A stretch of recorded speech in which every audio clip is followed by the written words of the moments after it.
I'm John Irwin, the president of Illinois Central College. I'd like to welcome all of you to this event.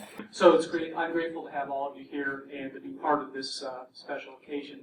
You all are invested in helping students practice professional networking skills and, of course, learn the important aspects of business etiquette. And you also fully understand the challenges, and hence it's an art. The art of connecting with people through appropriate light conversation for the possibility of positive outcomes in career journeys. I can give you a very specific example just happened a few moments ago. Megan, I'm going to probably embarrass you a little bit. Megan's a student. Not met Megan before, but she introduced herself to me. She's going to be going to Phi Theta Kappa here in another week and a half, where they have their national convention. And I'll be traveling there as well. I was fortunate to be acknowledged with an award there, so I appreciate the local support that nominated me. But Megan had not talked to me before, and she came right up to me, shook my hand, and introduced herself, and told me a little bit about herself. So, perfect example of what we're talking about in terms of the art of networking. So now I know her beyond just being a student, but also obviously someone who's received the Honor Society recognition of Phi Theta Kappa. So, Megan, you gave me a perfect example today of what we're trying to accomplish. And we have some people that are here that have been doing this for some time because they are, quote unquote, our experts. And they come as presenters. Lance Lelm is here. Lance, would you raise your hand? He's with us, President and CEO of Hart Technologies. Christine Bare-Kemper, she's here. Also with Hart Technologies, Director of Customer Relations. And Cindy Byrd, the founder and owner of Image Potential Training and Consulting. Cindy, thank you for being here. And Michael Harmon, Vice President and Business Head of L&T Technology Services. So they come as experienced people who are going to be able to share and lead and facilitate. And of course, then students. You know, all of these local business professionals were once in the position as a student you are right now. They were taking classes. They were getting their education. And they navigated these unfamiliar and uncertain waters and are here then to give you some early advice on some things that have helped them be successful. And it does take a bit of practice to reach that level. And our purpose today is to give you not only the guidance, but also the opportunity to practice in real-world scenarios. As you can see, we have a pretty full agenda today. And so I ask that you hold your comments and questions until the very end of our time together. But that doesn't mean you won't have comments or questions. So use your paper to jot some notes down, and so you'll hold those thoughts, and then that's our respect and regard for those who are presenting, so that they can stay into the flow of their presentation. And then we are going to go again and get together to have some mock sessions, networking sessions. At that time, you'll be able to have the opportunity, again, to have your questions addressed. So it's my pleasure at this time to welcome our first presenter, Mr. Michael Harmon, of L&T Technology Services. When I sat in the seat that you all sit in, when I was a student here, I eventually would transfer to Bradley and become a mechanical engineer. I was a very analytical person, right? You spend all your time here taking classes, learning about technical things, or learning those skills that you're going to go and apply to the job, and you really think that those are going to be the skills that you use in that job. And they are, but there's a lot of other life skills and human skills that you'll need in order to navigate, right? So when I sat in that seat, I really assumed that I would go and get a job as an engineer, and I would sit in a cube, and I would be isolated in that cube, and I would never have purpose to go and interact with another human being, and that would be great, because I actually didn't like other human beings that much anyway, and I wasn't all that driven to interact with them. It would turn out that really isn't how it would ultimately work. The world is significantly different, and it will become significantly different inside of your working career. Today, the world is extremely global. You know, if you go back in time, people would say, you know, this particular part of the country is the part of the country where you would go and do this or that. So, for instance, if you look at Silicon Valley, if you look at like San Jose, California, or San Francisco, you would think that's a technology hub, right? You would look at the Midwest as maybe a hub of agriculture.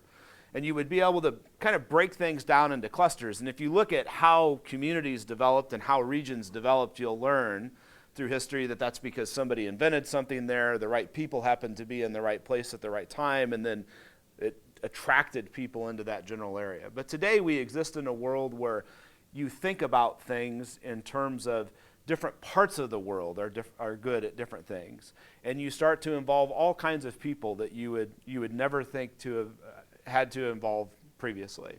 So the work that I do, the business that I'm in, is product development. So we design products for other people. We design some products that you might expect here in Peoria, such as, equipment for Caterpillar, farm implements for John Deere, but we also do some work that you might not expect us to do. We do work on James Webb Telescope. We design some of how it will expand when it gets into space. Some very different things. And in order to do that, we have to draw on perspectives and talent from all over the world. And so in my experiences, I've had to draw on experiences and talent all over the world. We have offices in 112 different countries that we operate out of. And I have to draw on those different people. So one thing I can tell you is, as you go out into the workplace, as you go out into the world, in your life, you will absolutely interact globally. Even if you were to go and take a job that was where you never had to do that in your job, in your life, you will have to interact with those people, because the world is a much more global place. People move around more than they used to. People communicate more than what they used to. And so one of the things that you have to be cognizant of as you do that is you have to be cognizant of the fact that we are all different. We are all fundamentally different. And I remember I had a number of different experiences in life where I didn't realize that. I remember the first time I went to set up a business in China, went to set up an entity in China, and I went into the meeting. And as you can tell by looking at me, I'm a little bit more casual than some people. And I come in and I sit down and I'm meeting with government officials, and I take out my business card and I start to slide them like I'm dealing blackjack across the table.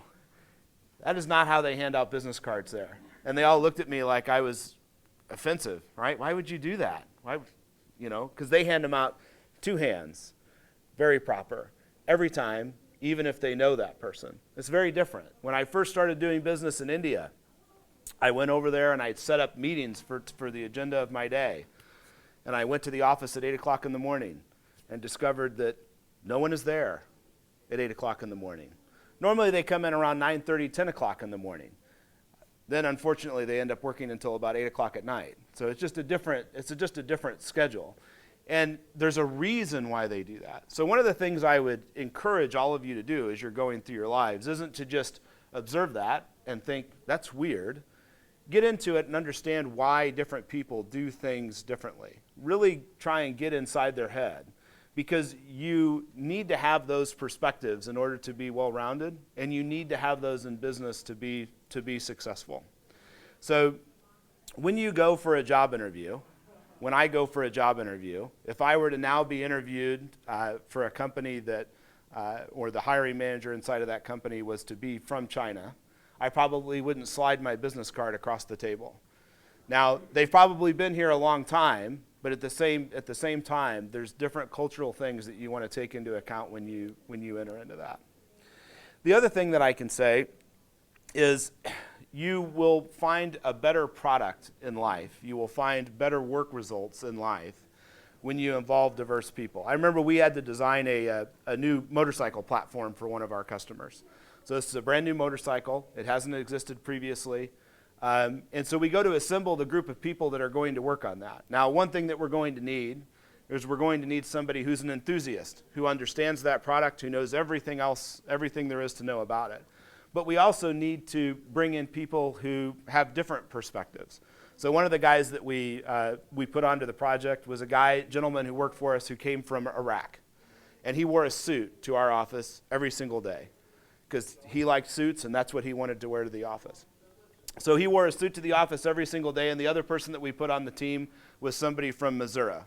Missouri is a different state than Missouri, and this guy was from there, and he liked to wear sweatpants, actually to a fault. At some point we told him, you should wear sweatpants less. That's maybe too far on the casual realm than we want to go. But the end result, 8 months later and a whole bunch of dollars later that company spent with us, and we deliver back to them this motorcycle designed, and they said to us, you thought of things we would have never thought of. And we thought of those things because we combined and brought in those different perspectives. In my field, in engineering, it's actually one of the weaknesses that we have, is it's not a very diverse field, and it needs to be more diverse, and it needs to have more perspective so that we can design products for people that are much more usable. So I would encourage each of you to try and take some of that perspective in your daily lives.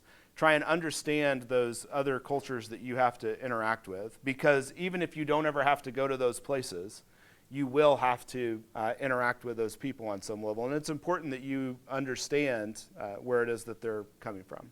And so I'll let Cindy Byrd come up and talk.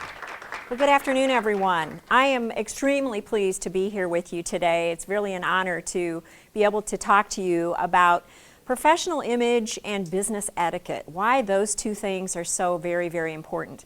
You know, I really have to thank Michael for how he started us off with talking about the technical skills, because it ties right into what I want to share with you today.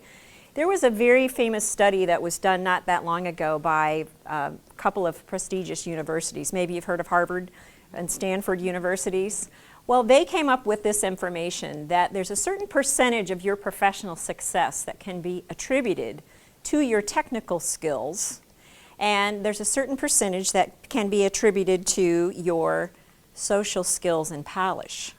Well, it's 85%. Only 15% of your professional success can be attributed to your technical skills and knowledge.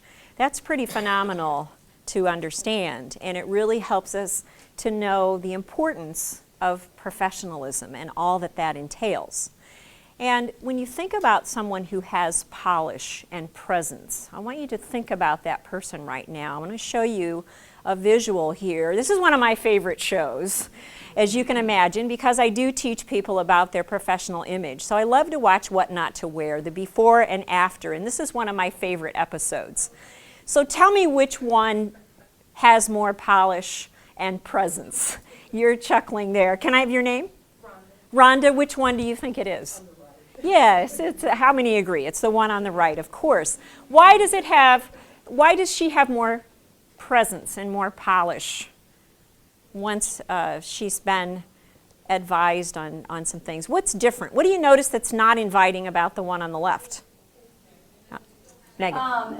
It's really not neat, you know. It's just kind of like the shirt's all baggy over, and Sure. her skirt isn't like straight on the bottom. It just kind of goes down. It has a kind of a general sloppy appearance that I'm not really into this. Well, let me tell you what this young lady does for a profession. She is someone who works with an animal welfare foundation. So she's out soliciting donors and donations for this foundation. So which one do you think is more likely to get the job done, that's going to come across as professional? You know, this alludes to the importance of being comfortable is important, but you also need to be comfortable for the other people who are going to be viewing you. Right or wrong, good or bad, the reality is people will judge us on first impression of our appearance, and we have to be aware of that. There are a number of advantages to a professional positive appearance. It's obviously going to make that great first impression. How many seconds does it take to make a first impression? What have you heard? Somebody shout out a number to me. 3? It's about 29 or 30 seconds. But do you know how many additional encounters it takes to turn around a negative first impression? 18. So the question is, will you get those additional 18 encounters necessarily if you make a negative first impression on that initial encounter? When you have a positive appearance, it conveys confidence. It also conveys to people that you have self-respect, but that you also respect the other person. And it, bottom line, shows that you have good judgment and you have attention to detail. I think that's the number one thing that it shows, is that you have the judgment to know what should I wear, what's appropriate given the situation and the circumstances, the culture of the organization, the culture of the country, all of that. But it also says to the other person, I show attention to detail with my appearance. That's going to translate into attention to detail to customers, to the work that I do, to how I work with clients and so forth. Something else that's part of your appearance is your grooming. the accessories you choose to wear, and also your nonverbal appearance, the body language that you convey to people. So unless you're trying out for Duck Dynasty, and pay attention to the grooming, avoid the loud, obnoxious, noisy jewelry, and watch your body language as well. Things like your posture, your facial expression, how you carry yourself. You want to convey confidence, not arrogance, and you want to convey that you are here for a purpose. You're here to network, you're here to do business, you're ready, you have that enthusiasm that you're conveying. And part of that's with a handshake too. So Caleb, would you be my demonstrator? Sure. Can you come on up and let's do a handshake for the audience here? All okay. Right. So, proper handshake. Have you ever done this before? Yes. Oh, I'm good. That's step one. You've shaken hands before. Okay. Good. Nice to meet you. Nice to meet you. Wow. Give Caleb a round of applause because he did everything right. Okay. So it's web to web, right? It's like this. It's just a little shake. He's not, doing this to me. And I have a smaller hand, I think. He's not bone crushing me. And he looked me in the eye when we shook hands. So thank you, Caleb. Give him another round of applause. He did a nice job with that. So your nonverbals. I want to shift gears and just give you a few etiquette tips to carry you into this afternoon and beyond. First thing I want to say is don't look at etiquette as rules or guidelines that somebody made up, darn it, and you have to follow them. I want to have you think about etiquette as your little ticket to success. If you look at the word etiquette, it's a French word. It translates into small or little ticket. That's what etiquette means. So hence, it's your little ticket to success. It's about helping you feel more confident and more comfortable and able to carry yourself through with poise in a variety of situations. So that's really what I want you to do when you think about etiquette. It can make or break a lot of your success. So just a few quick tips. Master the mingle. Mingle first, eat last. I love this quote from Epicurus, the Greek philosopher. We should look for somebody to eat and drink with before looking for something to eat and drink. Most networking events have beverages and food on hand. We'd be upset if they didn't, right? But don't make a beeline for that food and drink. Make sure that you take some time to do what you're there for primarily, and that's to mingle with people. The food and drink is secondary to that. Your name tag goes on the right-hand side. So I'm going to see everybody go, oh, I have to switch that over. Your name tag goes on the right. That's where our eyes go when we're shaking hands with someone, okay? It's not a huge faux pas. Don't get too upset about that, but that's the general guideline. Hold your drink in your left hand so your right hand is free for shaking hands and it's not sweaty. Only approach a person who's by themselves or a group of three. Never break into a conversation of just two people. Handle your business cards appropriately. We heard about that from Michael. Learn and use people's names. You want to listen actively and generously because you're there to learn about the other person. So don't be centered just on yourself. Listen to what the other person has to say. Practice great cell phone etiquette. Again, you're giving 100% of your time to the person who's there. So turn the phone off. Avoid reading your text under the table, trying to sneak that in. Give your full attention. Take your calls in a private place if you do have to take a call. Dining etiquette, very important. I love this slide. She had an interview and a resume. She had absolutely no clue about dining etiquette. So learn some things about dining etiquette. For a networking event, it's things like don't put personal items on top of the table. Use your utensils properly if you're using utensils. Use a napkin. All of the things that you've learned along the way, they just need to be applied to your networking event as well. And lastly, know when and how to move on. This can be challenging, but you'll actually have a chance to see that in one of our scenarios today to understand how you handle that situation, whether you're the one who wants to move on or whether you've gotten a signal from someone that it's time to move on. So those are my tips that I wanted to share with you about professional image and business etiquette. Thank you very much. Thank you, Cindy. One of my favorite things about ICC, especially as an alum, and I was a non-traditional student, is the diversity here. So we have a lot of diversity in age group and ethnicity, and so there's a lot of different scenarios walking out and graduating from ICC. So some people are going to be going on to higher education, some people are going right out into the into networking and to the workforce from here, and everyone's at a different level. So maybe somebody's had a job, maybe somebody's worked at a fast food restaurant and has to engage. Somebody has met people along the way during family or a little bit longer in life.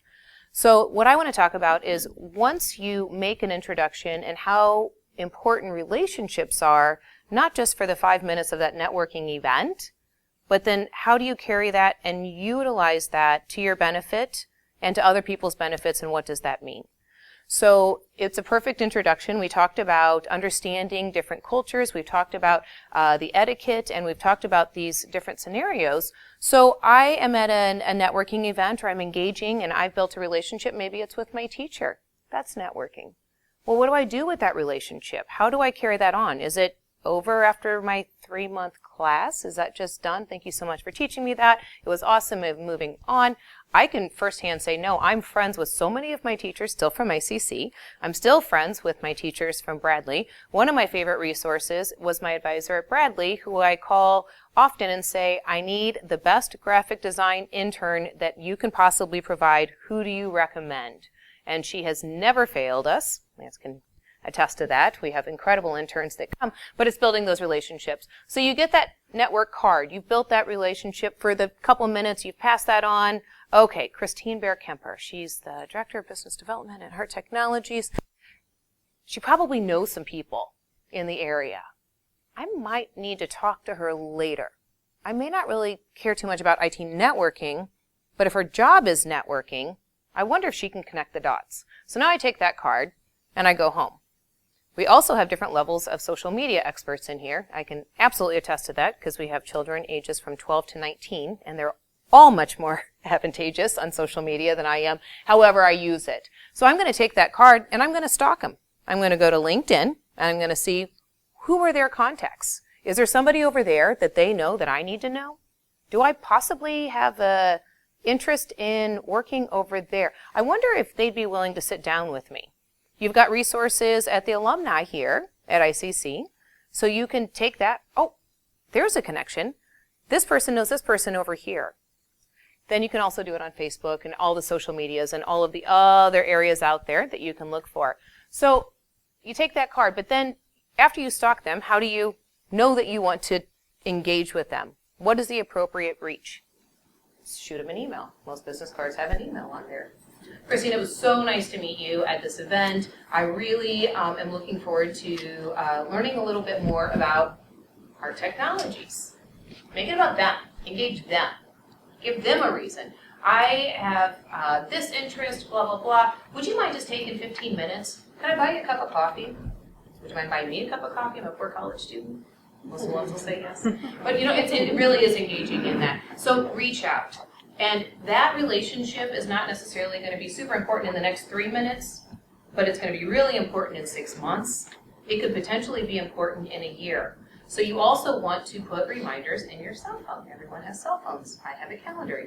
Siri, remind me in 3 months to call Christine Bare-Kemper. Save a little contact. There's apps. You can scan a business card.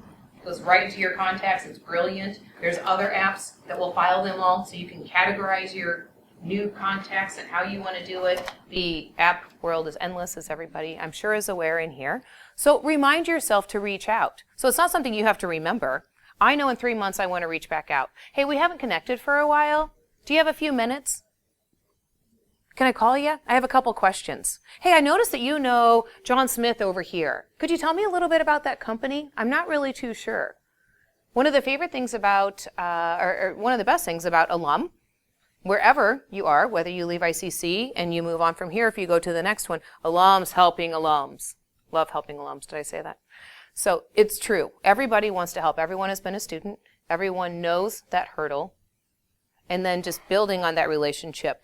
When I graduated from Bradley, as a senior, we were fortunate enough to win our advertising campaign for our project. It was amazing, and we were flown out to New York and did a presentation to BLDD. It's the 5th largest advertising agency in the world. For those of you who don't know, it's brilliant. They're all over. We had somebody come in last year and wanted to do some graphic design. Actually, I take that back. It started before that. We were, it's my husband in the front row, my little paparazzi. We were at a dinner party, and this young lady came up, and her parents were talking, hey, I want to be a graphic designer. I don't know anybody. Can you make an introduction? And I go, well, I'm not going to make an introduction and put my reputation on the line and call somebody and say, hey, hire this person. I've never seen your work. So my reputation is equally important, so remember that. But I'm happy to let you come in, and maybe you can do some work for me, freelancing, as an intern. That will build your resume. You need something to put on your resume to build. And then, let's see where it goes. Well, she did a phenomenal job. She was awesome. She helped with our customer appreciation last year. She was spot on. She was attentive. There was attention to detail. She listened to direction. I then called my resources that I knew out that I had met at BLDD, the leaders of this company, because I went out and was able to present to the leaders, and said, hey, can you open an opportunity in Chicago? I have a brilliant young lady that's doing this graphic design. I can attest for her. It's spot on. She's ready to go to any agency up there. Can you open a door? Now then I had to call this young lady and say, okay, I've opened the door. Here's your contact. Now it's on you. But just that door opener, she's now in Chicago working. So these are the things. You never know how important it is to follow up. Now, this doesn't mean that you need to take every single person that you meet in the whole entire world and contact them every 3 months. Be strategic. Do a little bit of research. There's going to be like-minded people. If you find that you connect with somebody, grow with that. Building relationships. I get paid to do what I do because I build relationships. And it's key. People want to do business with people that they trust and they have a relationship with. People are going to do business with you if somebody else recommends you because of your reputation and your relationship. It's all about opening those doors. So if you take anything from this, remember to not just throw the card into a box to the side, make a little reminder, be strategic. It's okay to stalk people socially. You're putting your stuff out there. Everyone's going to see it. Be strategic in how you want to figure that out. Follow up. Engage. Don't be afraid of the ask, but make it about them. And you can learn that as you go too. It's always, hey, what is it about you that's made you successful? There's this little neurotransmitter that sparks every time you get to talk about yourself. People love talking about themselves. So make it about them for a minute, get that little spark going, and then it will turn back around. You'll see how fortunate you are for that, and you will not regret following up and building those relationships. It's key. So at this time, right, Elaine? I'm going to hand this over to Elaine. And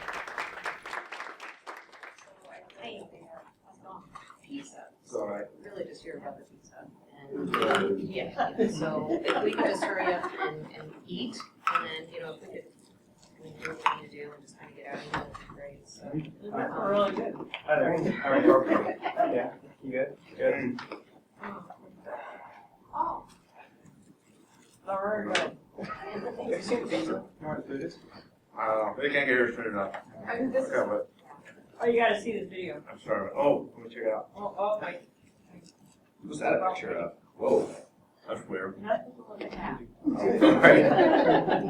I can't unsee it now. Have I made any connections today? Yeah. So,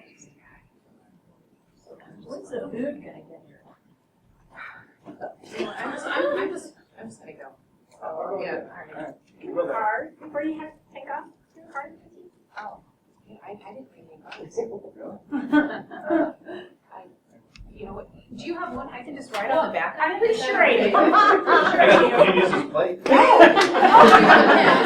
anybody have? Here, a pen? I'm pretty sure. Pretty sure I have. Here, you know what? Oh, no, that's my nail stuff. Okay, here's a pen. Let me see if Alright, so I, do you want my I'm pretty sure I have cards in there somewhere.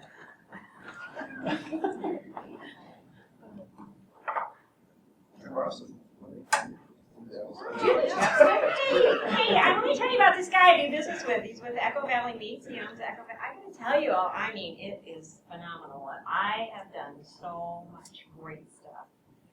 You know, I just can't tell you. I heard he got a deal with Shark Tank He recently. did. And I had a lot to do with that. Did you? Yeah. Oh. I had a lot to do with that. I love that shirt. Shark Tank. That's good stuff. Yeah. It gets really great It ratings. inspires me to I go know. Vegas. I want to be a winner on Shark Tank. All right. So, all right, yeah, no, we got it, Jen. So, all right, yeah. Have a See you good night. guys. See ya. You know, No, I'm good. You have the rest of it.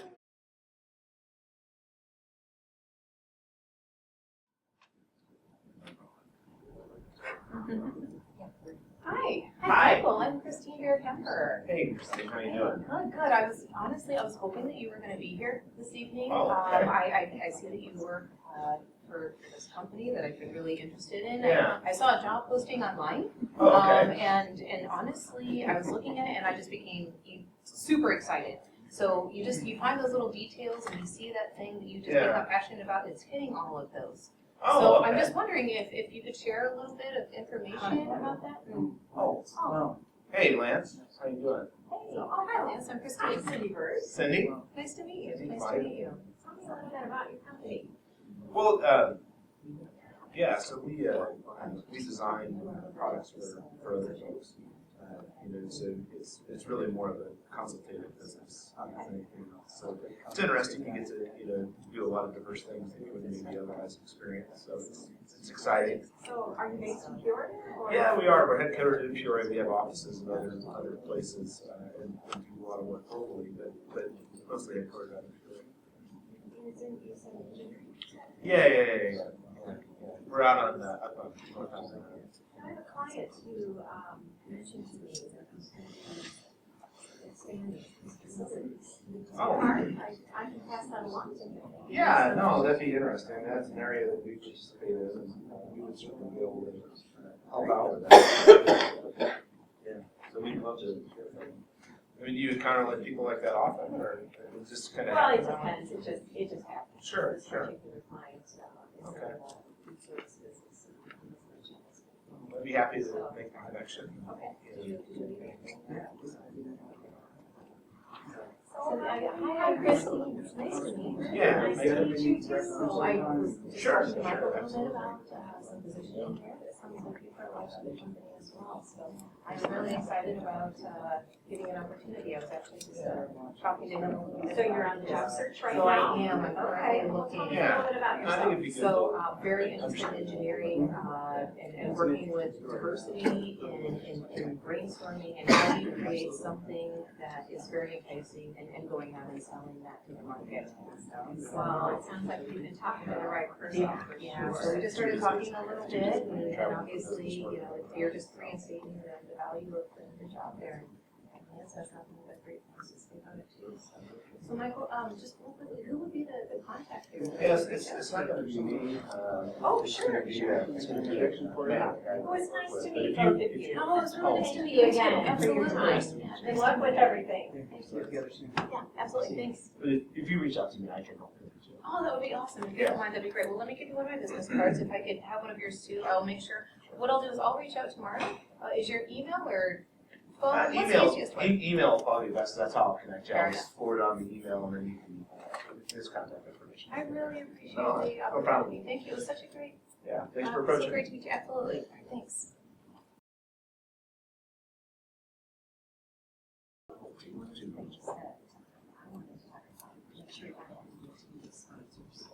Yeah.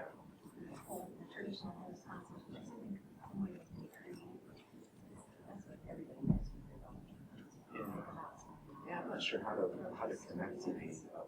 Yeah, I'm not sure how to get connected to someone who we have a different network or. Well, I think looking maybe back at some other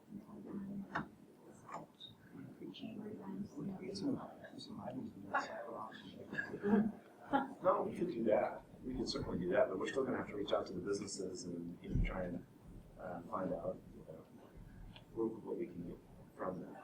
So we're still going to have to try and make those connections.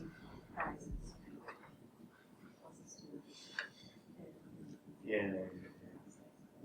I've got the longest drive to get away. A lot of people get away to drive around on the longest drive. And if they want It's a the longest differentiator, drive, I think. if they want the longest drive, they don't need a driver.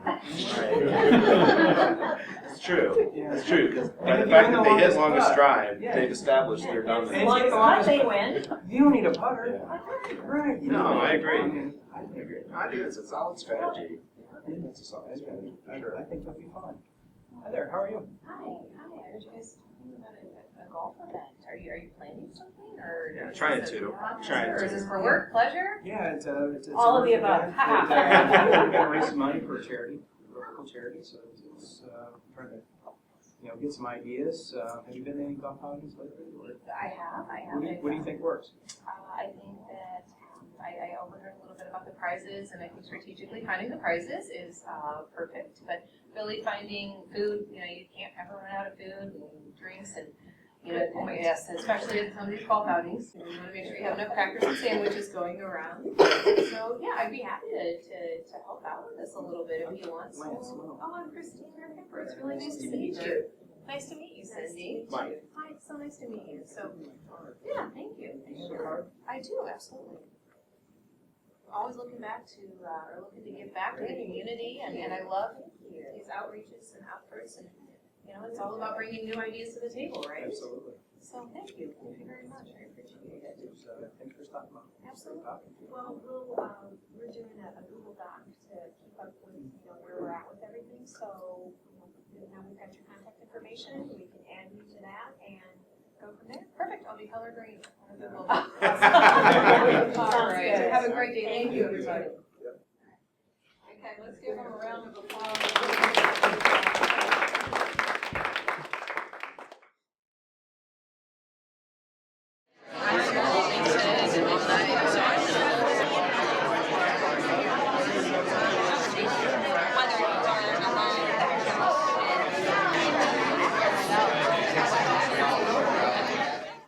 So we started off the day with Michael talking about diversity, with talking about different cultures in business. We listened to Cindy talk about professionalism, etiquette, how to dress, how to look people in the eye, how to shake a hand. Christine talked about how to make connections and how those connections can help you in your career, help you in your life, even when you don't expect it. All of those things, you're really trying to work on the perception of what other people have of you. Between knowing what to do with your business card, whether you do the shuffle, whether you look someone in the eye, whether you shake a hand properly or not.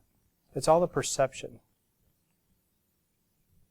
Our customers in the industry that you'll be in, and I don't care what industry that is, it's about customers. It's about making those customers happy. It's about taking care of them. And what you're doing is you're trying to create a positive perception of yourself or your organization. Someone told me a long time ago, someone's perception is their reality. It doesn't matter if they're right or not. It's their perception. So it's your job to change that perception. It's your job to make a good impression, and if you don't have a good impression, it's your job to change that impression. Now, it's a lot easier to make a good first impression, as Cindy spoke about, than it is to change a bad perception. The things you do personally, the things you do professionally, they all come back to your reputation. You should protect that with everything you have, because at the end of the day, that's what you have. In business, people want to know that they're doing business with other people, with morals, with high ethical standards. And when you fall short, it's not the end of the world. You can make up for it. But at some point, you have to decide that I'm not going to do that anymore, and I'm going to move forward with it. Life changes. Everybody goes through life. There's very few people in this room, I won't ask for a show of hands, that's doing exactly what they thought that they were going to do when they went into college. That doesn't happen very often. I came to ICC right after graduating high school, and my goal was to come here for 2 years, get my degree, and then move on to Bradley or ISU and continue my education. The economy was horrible in the mid-'80s when that happened, and so I went out in the workforce. And I realized that though I was not the best student, I was always a good student, but not a great student. I figured out how to make people happy, customers happy. And that really started my career. That started my career, and once I got to Hart in 1990, I saw the power of making customers happy, the power of, even if you couldn't solve all their issues, even if you couldn't fix exactly what they wanted you to fix right then and there, as long as you treated them well, as long as you looked them in the eye, as long as you were courteous and you were truthful with them, they liked you. And they would ask for you to come back, even if you didn't fix the problem the last time. That effort and that positive energy and that reputation that you have means a lot. As my career advanced at Hart and I had opportunities to get into management, that was the focus, was customer service. And that was the direction I went. And those doors continued to open other doors for me. I'm the sole owner of Hart, have been for quite a while now. I've been at Hart for 24 years. We talk about a lot of things at Hart. There's only one thing we talk about every day, and that's the customer experience. From the time the phone rings to the time that they pay their bills, everyone that touches that customer along the way has an opportunity to make an impression. And they're either going to make a good one or a bad one. And there's about 10 people that have to touch every customer, and any one of them can frustrate a customer. So you have to do a lot of things right to make your customers happy. Focus on having that good reputation. We talk about that. We talk about it every single day. And you can do that for yourself. You can do that and make sure that you have a good reputation. You can make sure that you are ethical and that you have good morals and that you're going to do positive things. And when you do those things, you will be rewarded. And your life will probably take turns like all of ours did. And it won't always be exactly what we thought. And there'll be hard times and there'll be great times and there'll be a lot of things in between. But the thing that you can always go to bed at night feeling good about yourself is when you have a good reputation. When you know that you did the best that you could. When you know that you were, honest with someone. Doing the right thing isn't doing the right thing when it's easy. And it's not doing the right thing when it's profitable. It's doing the right thing all the time. We talk about that. It's something that I would want all of you to take away from this is do the right things. Do the right things for you. Make sure that you have a good reputation. Make sure that you're starting off things with a good perception of yourself. It'll make your life a lot easier, no matter what happens. It doesn't matter what group you wind up with or what technology you're in or what retail. Anything and everything has customer service component to it. And everything you do in your life, from the time that, you were a little kid to the time they put you in a box, that all counts toward your reputation and the perception other people have of you. I ask that you continue to think about those things as you get into your career. I ask that you look at what it is that you want. What kind of perception do you want to have? What kind of reputation do you really want to have? And then work toward that. All these other things will build off of that. Having that good first impression, having a solid reputation in the area. When you have a good reputation, Christine, I hired Christine. I was fortunate enough to talk to her for a couple of years. She worked for a competitor of mine. That's how I met her. We were at a trade show, and I met her because she was at a trade show booth at a competitor of mine. But we talked, said hi, got to know each other as those couple years and a few trade shows and a few after-hours events and everything else. We got to know each other, and you know what? When she wasn't overly happy where she was at, you know, it worked out. You know, it wasn't an immediate thing. You know, I wasn't looking, when I met her, I wasn't looking to hire her. She wasn't looking to come to work. But these things take time. Some things happen quick. Some things happen over time. But she had a good reputation. You know, she made a good first impression. She had a very good reputation, not only where she was at, but also in the community. Those things are very important to employers. You know, you don't want to hire someone and wonder, you know, if they're going to damage your reputation. Because I can tell you that every customer I have and every employee at Hart has the ability to damage Hart's reputation. Every single day, they have that opportunity. You want to hire someone that you know has a good reputation, that has a good moral compass, that's going to give the effort and do the right things. That's all you really want. You can teach them a lot of other things. You know, the slide that Cindy brought up that said, you know, in your career, 85% of your career will be about something other than the technical ability of your job. You know, it's about your reputation. It's about what you do and who you are. Think about those things and then start working on that. Those things will make a huge difference in whatever you do. You know, it'll make a difference in your personal life, in your professional life. It'll make a difference when you're raising your children, because you'll raise your children with those same values.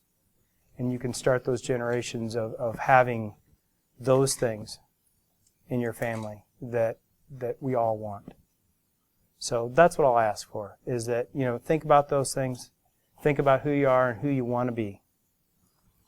Do these other little things, and all of those things combined will make you successful no matter what you do or where you go from here.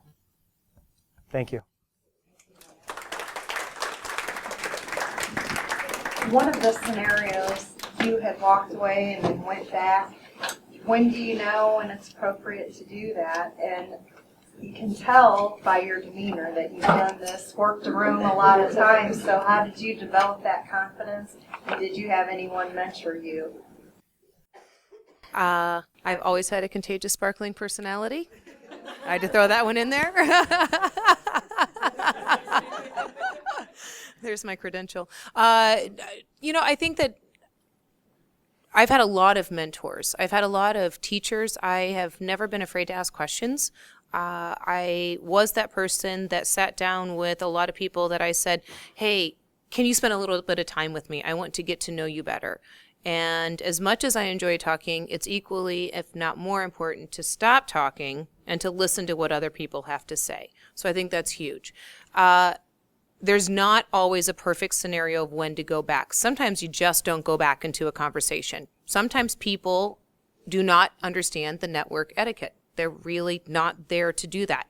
The three individuals or that scenario, those three people might have actually made that time frame and said that, hey, I'm going to stop by this business after hours. Let's just have a little mini meeting there, because that's the only time that they could set aside. Don't force that. Don't try to interrupt that. You're going to get frustrated. You're going to feel defeated, and it's just going to be an awkward situation. You're not going to feel good about that. And that's happened to me. That's happened to every single adult or anybody who's ever been in a situation like that. So there are situations when you just don't go back into it. It's not going to work. And why would you waste your time and energy on that when you can open up an opportunity over here to someone who is receptive? So in that one, it was played out a little bit. I was waiting for the conversation to kind of die down. I was looking for their body language. You know, at first they were all kind of like this, all having that conversation. And then as the conversation is a little bit more accepting, you'll notice people kind of stand back a little bit. There's a little bit more open area at the table. Their elbows are, you know, they're more inviting. And so just watching the body language, you know, if people are like this, they're not open and receptive. If people are standing back, If they're looking around a little bit, they're going to be open and engaged to another conversation. So I would look for open conversation or open body movement and eyes, and then I would look for the open body language. And anyone standing by themselves, there's always a starter. One of my favorites, and this is my favorite, but how do you spend your day? I think is a great opener. Not what do you do, where do you work? People don't necessarily, and because I learned this by, oh, I'm just a stay-at-home mom. Oh, no, you are not just a stay-at-home mom. That's a really challenging thing. So how do you spend your day? Well, I spend my day raising 4 children, doing yada, yada, yada. It's a conversation starter. And you can still gain something and a lot from those individuals and experiences. So I'm going to hand this. I think that's great with going off of what Christine said. If you run into a group of 3 or 4 people and they're standing very close together, all right. It's if they're very close in proximity, they're probably engaged very tightly with each other. Probably hard to break into that. But as we backed up a little bit, as Christine said, you open up that space, and then it's maybe not quite as serious conversation or quite as intense conversation. They're going to be a little more open to you joining in.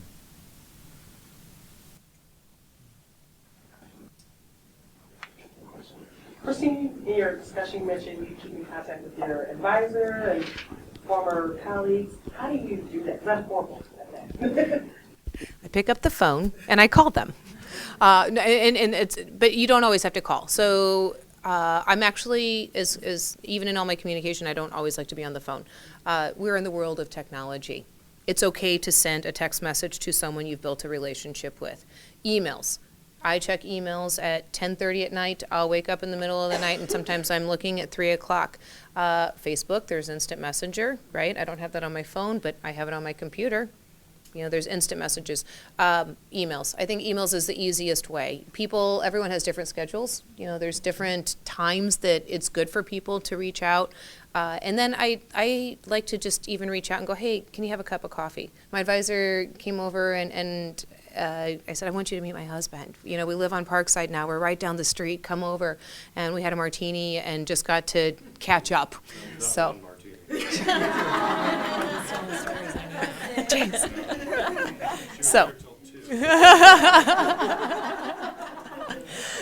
But it really is. It's re-engaging and keeping that communication. And if you are terrible at that, set the reminder on your phone, on a calendar. 3 months. Okay, I'm going to touch base with these 5 people. Pick 5 people that your core people that you want to communicate with, that it's hard, you don't remember, and don't just call them as soon as you want something. You got to, hey, how are you? I was just thinking about you. This just reminded me about this course. I just saw this art, and it just reminded me of this conversation. So you got to do those little touches. Other questions, comments? Robin? Well, I think the panel for all of the scenarios and their knowledge. One thing I identified with was with Michael when he said that, he's not really a people person or something like that. I know when I went in there, and now I've been networking for, I'm not going to tell you how old I am, decades. But I was drained when I came back out from the network. So there's people here that this is not their forte, but that's why we call it the art of networking, because you're supposed to practice this like you practice math, like you practice yoga. You practice networking. So I don't want anybody to feel frustrated because it may not be your personality. You practice it until it's your personality. Okay? So thank you very much. Very good point. A comment I would add to that, because as an engineer, I don't like human interaction, right? But it became critical to my job. I haven't done anything useful in a long time. I spend all my time talking to customers and networking. One of the things that I found useful to helping me break some of that was when I would go to an event, when I would go to somewhere where I had to network. It is exhausting if it's not something that you naturally enjoy. So bring someone else with you that's easier for you to talk to. Go in, do that exhaustive exercise, come back out, and talk to them for a little while, and then it'll help recharge you a little bit. Yeah. So there's something we're not all wired to do it well. And those of us that maybe aren't wired to do it well, it will literally drain you. So if you go into, if I go through and sit through an entire day of customer meetings, right, and the whole time I'm thinking about how I'm acting and how I'm dressing and how I'm carrying myself, it can get a bit tiring. So you need to kind of break that up a little bit, especially as you're starting to do it early on. Yeah.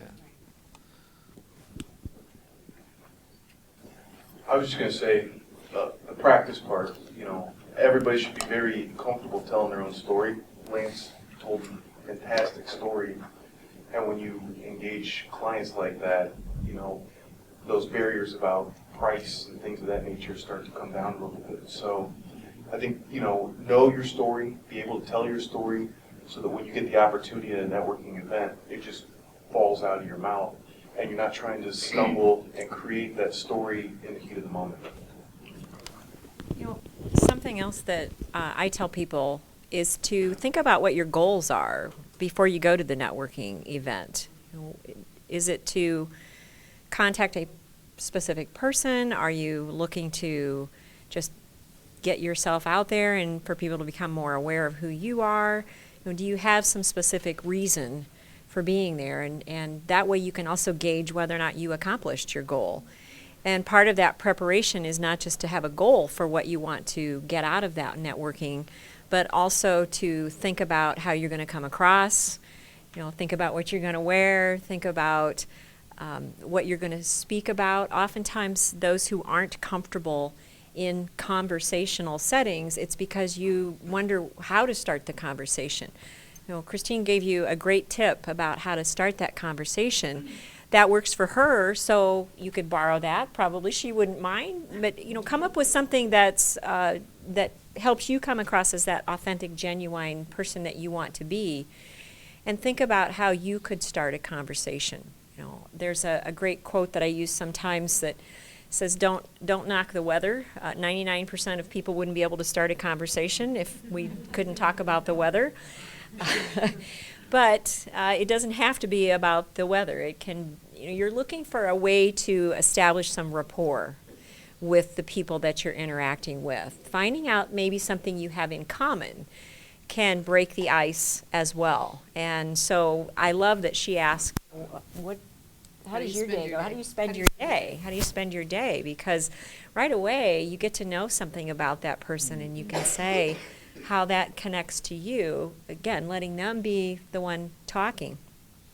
This is an old standard book, but I highly recommend reading Dale Carnegie's classic How to Win Friends and Influence People, because he gives a lot of great tips in there about how to be other-centered.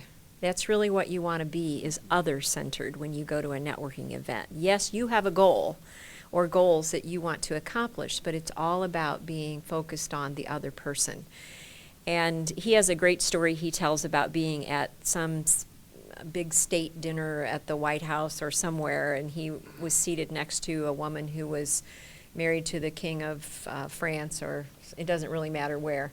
But she talked the whole evening, and he barely said a word, Dale Carnegie. And afterwards, she just raved on and on about what a great conversationalist he was.